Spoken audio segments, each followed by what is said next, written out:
kí ni máa ń fa èyí jù ọ́ èmi ò jù ọ́ nígbà tí ọwọ́ pò tí mo bá tún fẹ́ gbà tẹ́ ẹ bá tún fẹ́ gbà irú ọwọ́ pò tí mo wà tẹ́ ẹ fẹ́ gbà lọ́wọ́ mi tẹ́ ẹ tún fẹ́ gbé láwọn ẹlòmíì lọ́wọ́ ń sọ̀rọ̀ àkọlé ọ̀rọ̀ mi gangan tó yẹ kí n kọ́ bẹ̀ ni pé tí n bá bá yín dupò kínní àbúrò tó máa bá mi dupò kejì sẹ́ẹ̀ dupò kínní àti dupò kejì papọ̀ ni tó dífá pé táwọn olóyè àwọn ọba ìlú Ògbómọ̀ṣọ́ bá wá sọ́dọ̀ kábíyèsí ààyè wọn ló yẹ kí wọ́n wà kò yẹ káwọn ìjòyè lè wà níwájú àwọn ọba tí ń bẹ nílùú Ògbómọ̀ṣọ́ ọ̀hún nígbà wọn ti jẹ́ number one let them give other people their respect sọ́wọ́n ò lè jẹ́ number one káwọn ìjòyè lọ jẹ́ number two ọba sọ̀hún his imperial majesty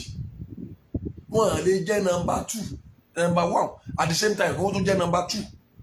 ọ̀rọ̀ nípa Ògbómọ̀ṣọ́ parapọ̀ ẹ jẹ́ sáré brief yín láwọn nǹkan kọ̀ọ̀kan tẹ́ẹ̀mọ̀ tí mo bá sọ̀rọ̀ yìí àwọn tó bá ní ọpọlọ yóò yé wọn ní Ògbómọ̀ṣọ́ parapọ̀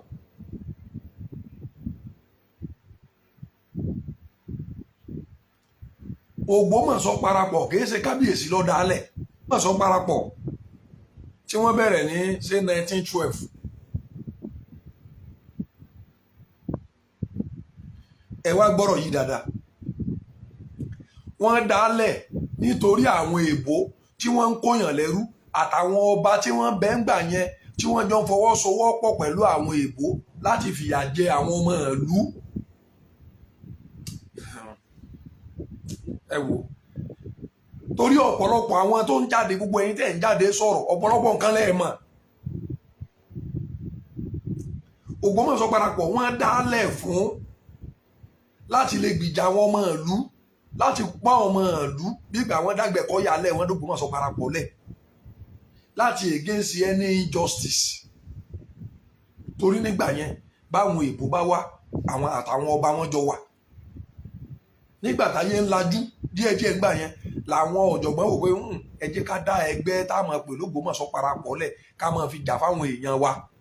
tí wọn ò fi ní máa yàn wọ́n jẹ. bí ẹgbẹ́ yẹn tá a bá pè lẹ́gbẹ́ àwọn activist mi ò sọ pé bẹ́ẹ̀ kọ́ bí ẹgbẹ́ àwọn activist ni bí activist group ni ẹgbẹ́ wà lọ bu ata wà lọ ṣe kínní wa àwọn ẹgbẹ́ tó ń jà fáwọn ọmọ ìlú ni.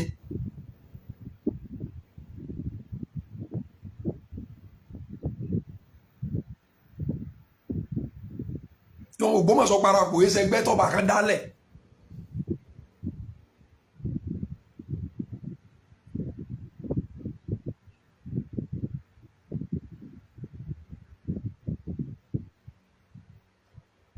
láti lè fi kojú àwọn èèbó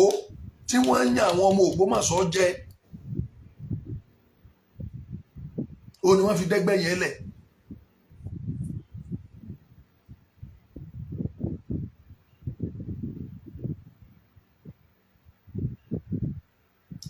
ẹ lọ ṣèwádìí lórí ọ̀rọ̀ yẹn kò sọ́ba kankan mẹ́gbà tí wọ́n kò sí ọba kankan ẹgbọ́n tí mo wí dáadáa àtọ́ba Olúgbọ́n ni o àti Ṣọ̀ún ni àtọ́ba rẹ̀ Ṣàní àbí nǹkan kan kò sẹ́nì kankan nu wọ́n gbà wọ́n dẹ́gbẹ́ ńlẹ̀ kò sẹ́nì kankan tó bá wọn lọ́wọ́ sí àti dẹ́gbẹ́ lẹ̀ létà ò ní wọ́n fi wọ́n ṣe patron.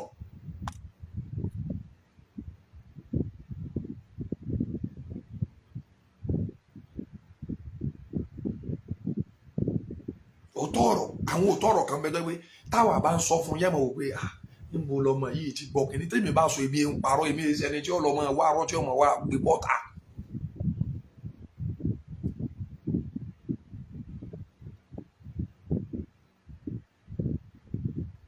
Ògbómọ̀ṣọ́ parapọ̀ mọ́ sọ fún yín yẹn ẹni bá sọ pé irọ́ ni kọ́ wá sọ túmọ̀ rẹ̀ fún wa kọ́ wá sọ rísì tí wọ́n fi d'Ògbómọ̀ṣọ́ parapọ̀ lẹ̀ fún wa.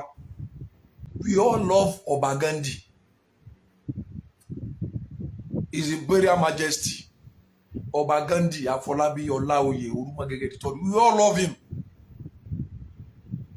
àwọn nǹkan kò sí tó lè ṣẹlẹ̀ táwọn èèyàn fẹ́ yọ̀fẹ́ bàbá kò lọ́kàn wa bọ̀ á sọ̀rọ̀ how it is a máa sọ. ṣé ẹ mọ̀ ní tọrọ chief mọ́mọ́ Ògbómọ̀ṣọ́ land Dr. Sheikh Toliat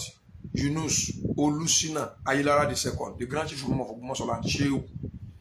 Ìdí tọ́rọ̀ wọn fi yàtọ̀ sí àwọn ilé yòókù tó fi jẹ́ pé lọ́pọ̀lọpọ̀ gbà tẹ́ ẹ̀ bá ń wo ìmáàmù ẹ̀ máa wò pé àbí kí ẹ̀ máa wò pé àwọn ọ̀rọ̀ tí ìmáàmù sọ tẹ́lẹ̀ kí ló mú ìmáàmù tí wọ́n fi lè sọ àwọn ọ̀rọ̀ yẹn ajá yín tán kí mo pè máa já yín tán ní tí mo fẹ́ sọ yìí ẹ sì sọ wọ́ọ̀sì ẹ sọ pé mi mo sọ bẹ́ẹ̀ ṣe é ráwọn ilé tí wọ́n ń jẹ ìmáàmù gbígbà pé wọ́n láwọn márùn ni ṣe é ráwọn márùn yẹn nínú wọn ìlà yìí lára wà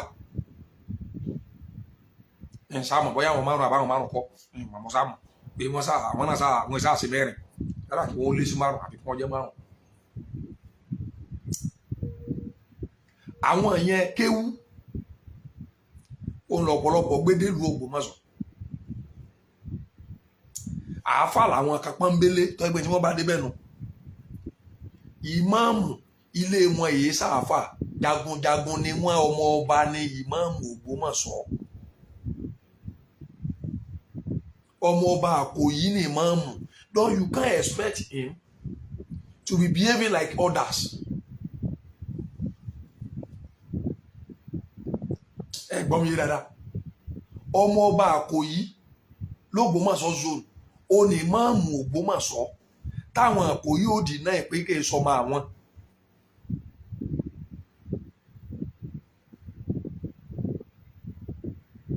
Káyọ̀ pé àwọn bàbá Èjìdé ilé mọ́mọ́ Òkè Odò tí wọ́n máa ń pè wọ́n náà. Àwọn ọ̀rọ̀ kéwú ni làwọn bá wà ẹlẹ́sìn ẹ̀sìn ni wọ́n fi wọ́n síbi tí wọ́n wà yẹn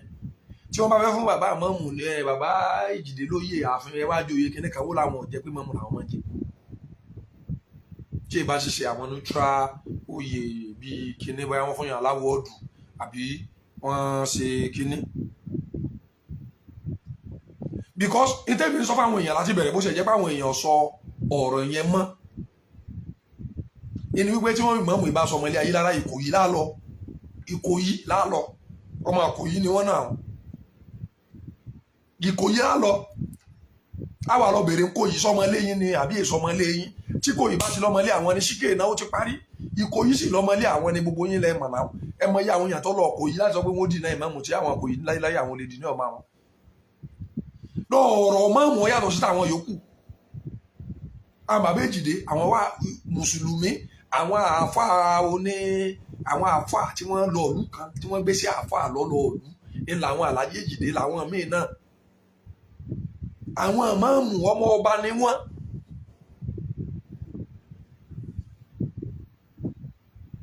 lọ́yẹ̀ lè kọ̀ǹpìẹ̀ wọn sí àwọn tí èso ọmọ ọba ọmọ Ògbómọ̀ṣọ́ pọ́nbélé ní ìmáàmù ọmọ ọba tó ni lọ́n gbogbo aspect yẹn àwọn èèyàn wò wọ́n sọ pé ìmáàmù gbà mí ọ̀rọ̀ onímùsùlùmí ò ní kó mọ̀ mọ́ ìjọmọ ọba náà máa mú yàn gbà mí pé kí wàá ló dé tó bá wọn. ìjọmọ ọba yọ máa mú yàn gbà mí kí ló ṣẹlẹ̀ gan àwọn bàbá àjọ tẹ̀lú ìdó ni àwọn bàbá àjọ jagun ni.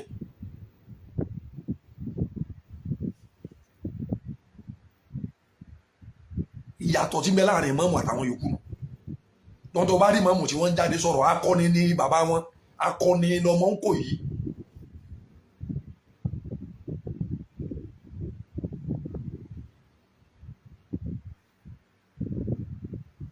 but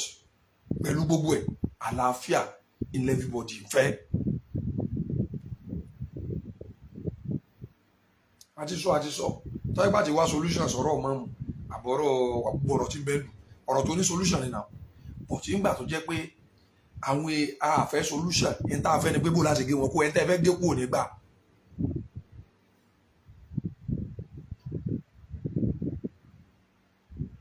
ilé ayé lájọ wà tábà ti ń fa yìí kò ní títàn ilé yọ jáde tábà tó ti ń fa yìí kò ní títàn ilé yìí ló tún jáde no ibi tọ́rọ̀ parí sí lónìí torí àwọn bíi Mr. Dọ̀tun ẹlẹ́nu bòyìrì tí wọ́n ẹ̀sẹ̀ wọlé ó ní wípé